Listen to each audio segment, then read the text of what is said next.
ஸ்ரீமதே ராமானுஜாய நமக. திருக்கோளூர் பெண்பிள்ளை ராமானுஜர்கிட்ட சேவிச்சு ஆசீர்வாதம் வாங்கிட்டு ஒவ்வொரு வாக்கியமாக சொல்லின்னு இருக்கா. அதில் இன்றைக்கி நம்ம பார்க்க போகிறது 80வது வாக்கியம். தோள் காட்டி வந்தேனோ பட்டரை போலே. இதுக்கு முன்னாடி 78வது வாக்கியமும் பட்டரை பற்றி தான் சொன்னான். வாக்கினால் வென்றேனோ பட்டரை போலேன்னு. அவர் கூரத்தாழ்வாரோட திருக்குமாரர், வாக்கு சாதுரியம் உள்ளவர். சர்வங்கிய பட்டரையே ஒரு பிடி மணலால் தோக்கடிச்சிட்டார் இல்லையா, அந்த அளவுக்கு கெட்டிக்காரர். அவரை பற்றி தான் இப்போ இந்த வாக்கியம் பேச போகிறோம். ஸ்ரீரங்கத்தில் உற்சவம் எப்போ பார்த்தாலும் நடந்துகிட்டே இருக்கும் இல்லையா, அப்போ ஜன கூட்டங்கள் ரொம்ப பக்தர்கள்லாம் வருவா.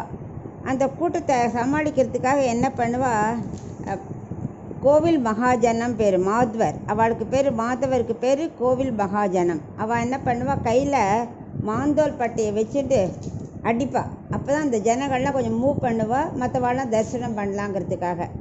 அப்படி பண்ணிட்டு கழிச்சா ஒரு தடவை பட்டரும் அவர் சிஷ்யரும் கோவிலுக்கு வந்தா. சிஷ்யர் இப்படி வரைச்சி பட்டர் மேலே அந்த அடி விழுந்துருத்தோம். உடனே சிஷ்யர்லாம் அடடா நம்ம ஆச்சாரியம் மேலே அடி விழுந்துருத்து அப்படின்னு ரொம்ப வருத்தப்பட்டா. அப்போ ஆச்சாரியர் சொன்னாராம், பட்டர் இல்லை இல்லை, நான் தப்பு பண்ணிட்டேன். ஒரு தோளில் அடித்தவொடனே என்ன பண்ணணும், அடுத்த தோளை நான் காட்ட வேண்டாமா, அது இல்லாமல் நான் நகர்ந்து வந்துட்டேனே, தப்பு பண்ணிட்டேன், எனக்கு அந்த பாக்கியம் கிடைக்காம போயிடுத்தே அப்படின்னாராம். ஏன்னா இதெல்லாம் பகவத் பிரசாதம். அவள்கிட்ட இந்த அடி வாங்குறது நமக்கு கொடுத்து வச்சுருக்கணும். அவள்லாம் பகவான்கிட்டே நம்பெருமாள்கிட்டேயே கைங்கரியம் பண்ணின்னு இருக்கா. நம்ம நம்பெருமாள்கிட்டேயே இருக்க முடியுமா, நமக்கு அந்த பாக்கியம் கிடையாது. ஸோ அவள் அங்கேயே இருக்கிற வாழ்கிட்டேருந்து எந்த வந்தாலும் ஒரு பிரசாதமாக நம்ம ஏற்றுக்கணும் அப்படின்னாராம் பட்டர். அந்த மாதிரி தான் நாதத்வாரக்காலையும் எப்போவுமே கூட்டத்தை சமாளிக்கிறதுக்காக அதுக்காகவும் தரிசனத்துக்கு வந்தவா எல்லோரும் சேவிக்கணும் இல்லையா, அதுக்காகவும் என்ன பண்ணுவாலாம், அங்கே இருக்கிறவா அவள் கைங்கரிதாரர் என்ன பண்ணுவாராம், 2 தூணுக்கு மேலே ஏறி நின்றுப்பாளாம். நின்றுண்டு உத்திரியம் இருக்கு இல்லையா, அதாவது அங்கவஸ்திரம், அதை நல்லா முறுக்கிண்டு முதுகில் அடிப்பாளாம். இந்த மாதிரி அப்போ தான் கூட்டம் நகர்ந்துட்டே இருக்கும்னு. இப்படி போச்சே ஒரு அடி ஊவே வேலுக்குடி சுவாமி இருக்கார் இல்லையா, அவரோட திருத்தகப்பனார் ஊவே வரதாச்சாரியார், அவரோட முதுகில் விழுந்துருத்தான். அவர் நகரவே இல்லை. 2 அடி 3 அடி விழுந்துருத்து, அப்படி நகரவே இல்லை. ஆச்சாரியர்கள் கேட்ட சிஷ்யர்கள்லாம் கேட்குற ஆச்சாரியர்கிட்ட, என்ன நீங்கள் இப்படி அடி வாங்கிட்டே இருக்கல நகராமல் அப்படின்னாரா. இதெல்லாம் பகவத் பிரசாதமாக நம்ம எடுத்துக்கணும். ஏன்னா துவாரகாதீசத்தையே இவெல்லாம் கைங்கரியம் பண்ணிட்டு இருக்காளே, நம்மளால இங்கே இந்த ஒரு நிமிஷம் சேவிச்சுட்டு போயிட போகிறோம், நமக்கு இந்த பாக்கியம் கிடையாது. பகவான்கிட்டே இருக்கிற பாக்கியம் இருக்கா, இல்லை. அதனால் அவள் கையிலேருந்து நமக்கு எது கிடைச்சாலும் அது ஒரு பாக்கியம் தான். இவரும் அதே மாதிரியே சொன்னாராம். அதனால் இந்த மாதிரி ஆச்சாரியர்கள் எல்லாருமே எல்லாத்தையும் பகவத் பிரசாதமாகவே நினைப்பா. அந்த மாதிரி தான் நான் நினைக்கலையே அப்படிங்கிற திருக்கோளூர் பெண்பிள்ளை. ஏன்னா தோள் காட்டி வந்தேனா இங்கே அடிங்கோ அப்படின்னு நான் சொல்லலையே, கூட்டத்தை பார்த்தா நகர்ந்து நான் வரேன், கூட்டமாக போய் பக்தர்களோடு போய் வாழ்ட்டே நான் பிரசாதம் மாதிரி வாங்கிக்க வேண்டாமா, அவள் கொடுத்த முதுகில் அடித்தா என்ன, தோளில் அடித்தா என்னன்னு எனக்கு தெரியலையே அப்படிங்கிறா. பட்டரை பற்றி இன்னொரு சம்பவம் கூட இருக்குது.